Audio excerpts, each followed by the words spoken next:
लोग डॉक्टर श्री राधा कमल मुखर्जी और doctor Shri DP Mukherjee में कंफ्यूज हो जाते हैं।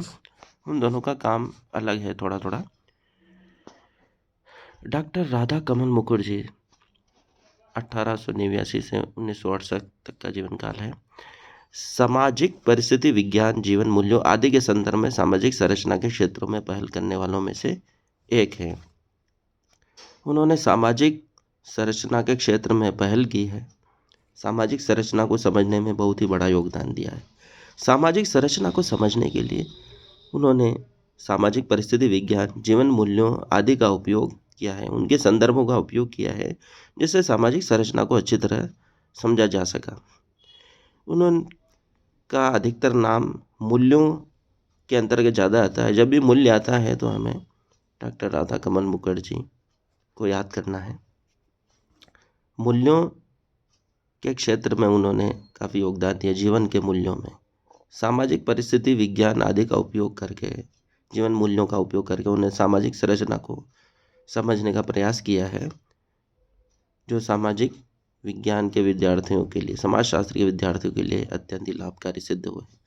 परंतु डॉक्टर डीपी मुखर्जी, जिनका जीवन काल 1894 से 1962 तक का है, ने भारतीय इतिहास का द्वंद्वात्मक प्रक्रिया द्वारा अध्ययन किया है। कैसे किया है? उन्होंने द्वंद्वात्मक प्रक्रिया द्वारा विश्लेषण किया है उसका। उन्होंने द्वंद्वात्मक प्रक्रिया को कैसे व्यक्त किया है? परंपरा एवं आधुनिकता, जो परंपरा तो प्राचीन काल से चली आ रही है, और आधुनिकता के बीच में क्या द्वंद्व है? उपनिवेशवाद तथा राष्ट्रवाद में क्या द्वंद्व है?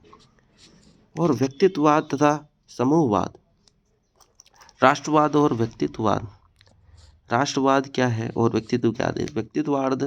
व्यक्तित्ववाद तो स्वार्थवादीवाद है, राष्ट्रवाद पूरे राष्ट्र के लिए सोचना है। समूहवाद, व्यक्तित्ववाद तथा समूहवाद में परस्पर क्या प्रभाव होता है उसको समझने का उन्होंने प्रयास किया है। उपनिवेशवाद तथा राष्ट्रवाद, उपनिवेशवाद जो अंग्रेजों के समय में था, और राष्ट्रवाद जब देश में लोगों में जागरूकता आई और उन्होंने देश को आज़ादी के लिए प्रयत्न किया और पूरे राष्ट्र के बारे में सोचना शुरू किया। उपनिवेशवाद में तो किसी भी देश को अपना उपनिवेश बना लेना शामिल था, लेकिन राष्ट्रवाद में हर व्यक्ति में राष्ट्र के प्रति प्रेम की भावना होती है, और उसी राष्ट्र प्रेम की भावना से भारत आज़ाद हुआ और हमें आज़ादी प्राप्त हुई। व्यक्तित्ववाद तथा समूह, व्यक्तित्ववाद तो स्वार्थीवाद की भावना है, समूहवाद मतलब पूरे समूह के फायदे के लिए सोचना। इन दोनों में क्या द्वंद्व है उसका उन्होंने डीपी मुखर्जी ने अध्ययन किया है। आपने परंपरा को संस्कृति का मुख्य आधार माना है। जो परंपराएं होती है वही संस्कृति बन जाती है, ऐसा उन्होंने माना है। संस्कृति का मुख्य आधार परंपरा को उन्होंने माना है। परंपरा ही संस्कृति का मुख्य आधार है। आपके अनुसार व्यक्तियों को परंपरा से पोषण मिलता है।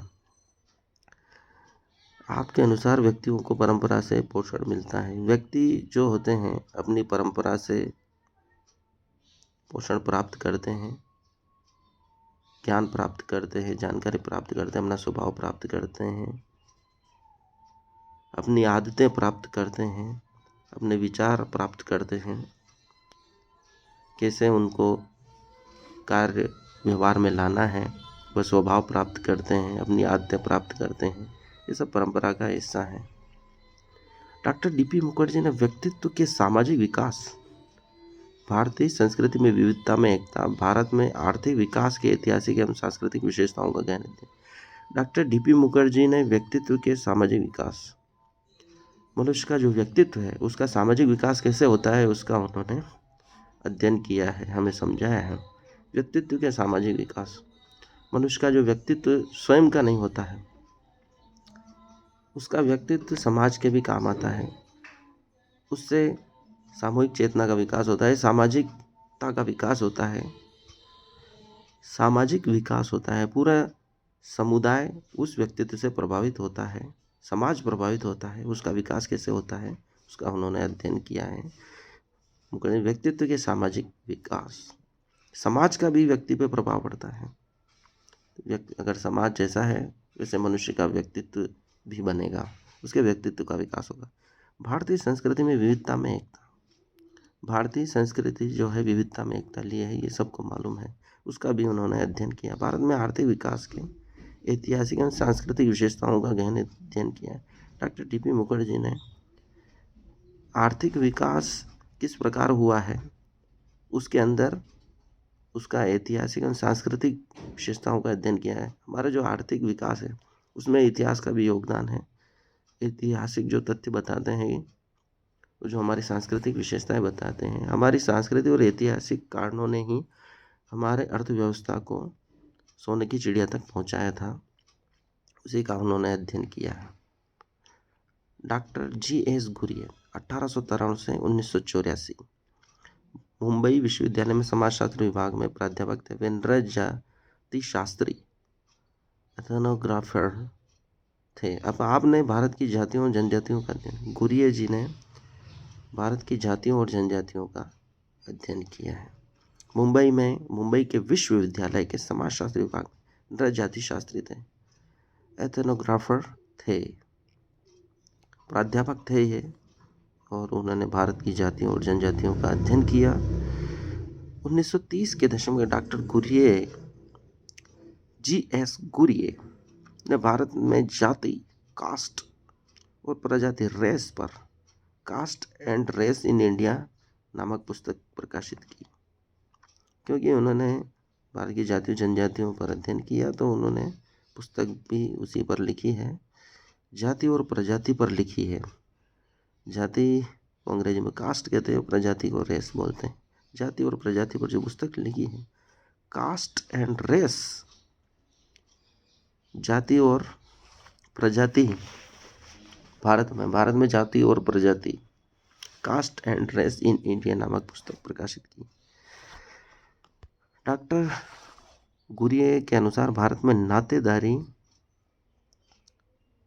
को किनशिप बोलते हैं और जाति व्यवस्था, कास्ट सिस्टम। डॉक्टर घुरिये के अनुसार भारत में नातेदारी और जाति व्यवस्था एकीकृत ढांचे का कार्य करते, मतलब ये एक ही रूप है उसका। नातेदारी और जाति व्यवस्था में कोई ज़्यादा अंतर नहीं दिखता है उनको।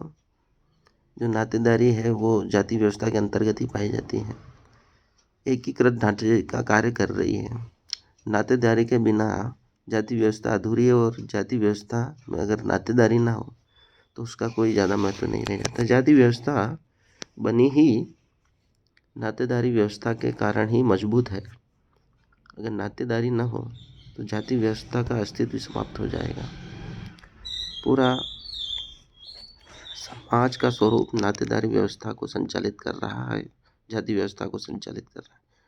आपके विचार में भारतीय समाज का विकास इन व्यवस्थाओं के माध्यम से विभिन्न जाति और नृजाति समूह के एकीकरण पर आधारित है। आपके विचार में भारतीय समाज का जो विकास हो रहा है इन व्यवस्थाओं के माध्यम से, कौन सी व्यवस्था है? नातेदारी और जाति व्यवस्था के माध्यम से, जाति और नृजाति समूह में के एकीकरण पर आधारित है। समाज का अगर विकास होगा तो विभिन्न जातियाँ और नृजाति समूह का एकीकरण होना आवश्यक है उसके लिए, तभी समाज का विकास होगा। अगर वह एकीकरण नहीं होगा, आपस में लड़ते रहे, तो समाज का विकास नहीं होगा, विनाश होगा। ऐसा डॉक्टर श्री घुरिये जी का मानना है, जो कि हम देख चुके। जातियाँ और जनजातियों पर अध्ययन किया उन्होंने। जाति प्रजाति पर बुक भी लिखी है, caste and race in India. और मुंबई में ये समाजशास्त्र विभाग में प्राध्यापक थे। किसके थे? नृजाति शास्त्री के। तो चूंकि ये नृजाति शास्त्री के थे तो उन्होंने काम भी उसी क्षेत्र में किया है।